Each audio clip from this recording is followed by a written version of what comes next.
عورت کو آزاد بنایا جائے. اس کی تحریکیں چل رہی ہیں آج. عورت کو مرد کی دسترس سے آزاد کیا جائے. آزادی کا مطلب کیا ہے؟ آج جتنی عورت کی آزادی کی تحریکات چل رہی ہیں، عورت کی آزادی، بتاؤ اسلام ایسی آزادی پر لعنت بھیجتا ہی نہیں بھیجتا؟ اسلام نے عورت کو شادی سے پہلے باپ کا تابع بنایا ہے اور شادی کے بعد شوہر کا تابع بنایا ہے. اسلام عورت کی ایسی آزادی کا قائل نہیں ہے جیسی آزادی کا انگریز قائل ہے. ایسی آزادی پہ 100 دفعہ اسلام لعنت بھیجتا ہے.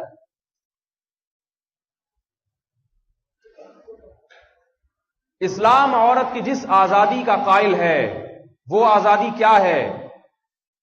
عورت کا نان نفقہ، خرچہ پانی شوہر مکمل ادا کرے، بر وقت ادائیگی کرے.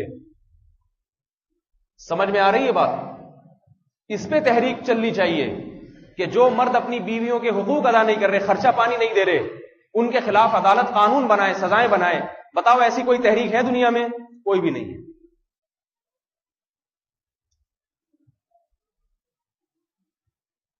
عورت کی آزادی اسلام میں یہ ہے کہ مرد کے لیے حرام ہے کہ ایک وقت میں اکٹھی 3 طلاقیں دے کے اس کا گھر اجاڑ دے. شریعت میں اس کو حرام قرار دیا گیا. تحریک یہ ہونی چاہیے کہ جو مرد ایک وقت میں 3 طلاقیں دے دے اس کے خلاف اس کو سزا ہونی چاہیے، جیل ہونی چاہیے، تاکہ عورتوں پر یہ ظلم نہ ہو. بتاؤ کوئی تحریک ہے؟ کوئی ایسی تحریک نہیں. کل ایک صاحب آ گئے 3 طلاقیں دے کے،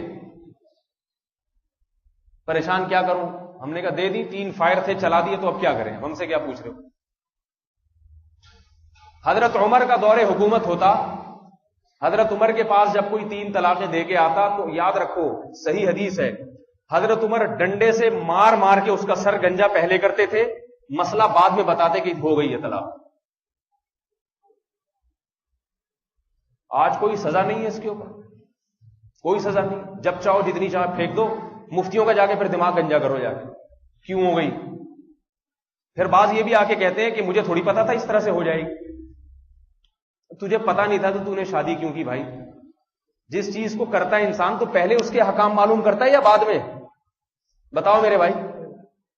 میں ایک مثال دیتا ہوں. آپ روڈ پہ گاڑی لے کر آ گئے کسی ملک میں، ٹریفک کے قوانین آپ کو معلوم نہیں ہے، گاڑی لے کر آ گئے، لال بتی پہ آپ نے سگنل توڑ دیا، ٹریفک پولیس والے نے پکڑا، آپ کہہ رہے ہیں مجھے تھوڑی پتا تھا، لال، میں سمجھا لال پہ چلتے ہیں، میں سمجھا کہ لال بتی ہو تو چلنا ہے.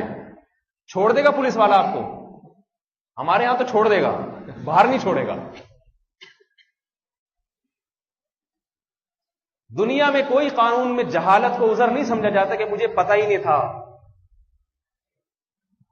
پتہ ہی ہے کوئی بات، جب آپ نے شادی کی ہے تو آپ کو پتا ہونا چاہیے کہ رشتہ ٹوٹے گا کیسے. کوئی ایسا لفظ میں زبان سے نہ نکالوں جس سے یہ رشتہ ٹوٹ جائے.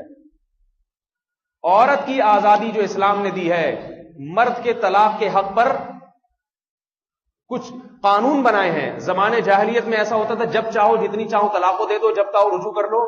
عورت کو غلام بنا کے رکھتے تھے.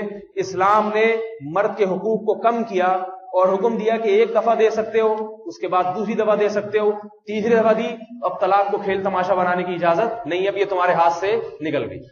اور 1 وقت میں دی تو سزا بھی ملے گی. ہماری حکومت میں ایسا کوئی قانون نہیں ہے کہ 1 وقت میں طلاقیں دینے والے کے خلاف کوئی سزا ہو، ایسا کوئی قانون نہیں ہے. اسلام عورت کی ان آزادیوں کا قائل ہے، اور اسلام عورت کی جو آزادی کا قائل ہے وہ یہ ہے کہ قرآن نے بیان کیا ہے کہ باپ کے مرنے کے بعد بیٹی کو وراثت میں پورا حصہ دیا جائے. سمجھ میں آ رہی ہے بات؟ چھوڑ دیا ہے. سورہ نساء میں اس بارے میں واضح آیات ہیں. بیٹیوں کا حق کھا جاتے ہیں، بیوہ کا حق کھا جاتے ہیں. اسلام نے اس پہ زور دیا ہے کہ شادی کر کے جب عورت شوہر کے گھر میں آئے گی تو موت تک اس عورت کا سارا خرچہ پانی، لباس، پوشاک، خرچہ پانی کس کے ذمے ہے؟ شوہر کے ذمے. یہ آزادی ہی تو دی عورت کو. اسلام نے عورت کو حق دیا ہے کہ اس کے جب اولاد ہوگی، بیٹا ہو یا بیٹی، تو وہ بیٹا یا بیٹی ساری زندگی اپنی ماں کے سامنے اف نہیں کر سکتا. اگر کوئی اولاد اپنی ماں کو ستاتی ہے، آخرت میں تو جہنم ہے، دنیا میں بھی اس کے خلاف قانون سازی ہونی چاہیے. ماں باپ کو یہ حق ہونا چاہیے جا کے FIR کٹوائیں اپنے بیٹے کے خلاف، ہمیں تنگ کرتا ہے یہ۔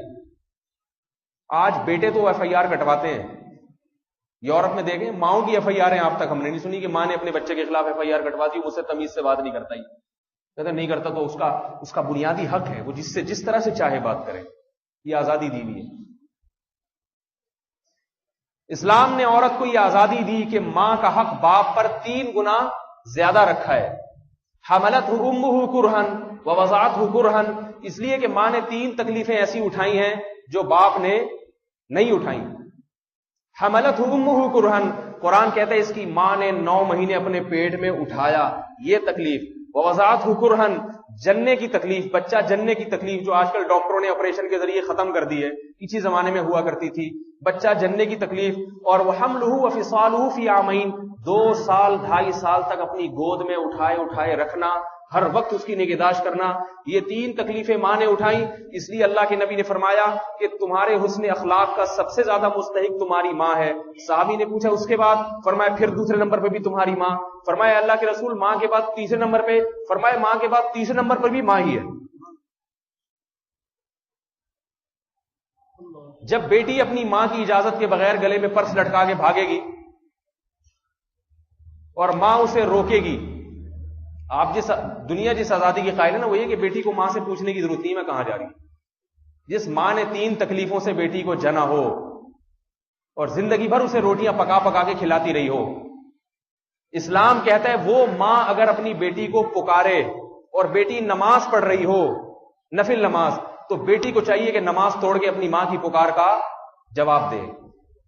یہ آزادی ہے اسلام نے جو عورت کو دی ہے۔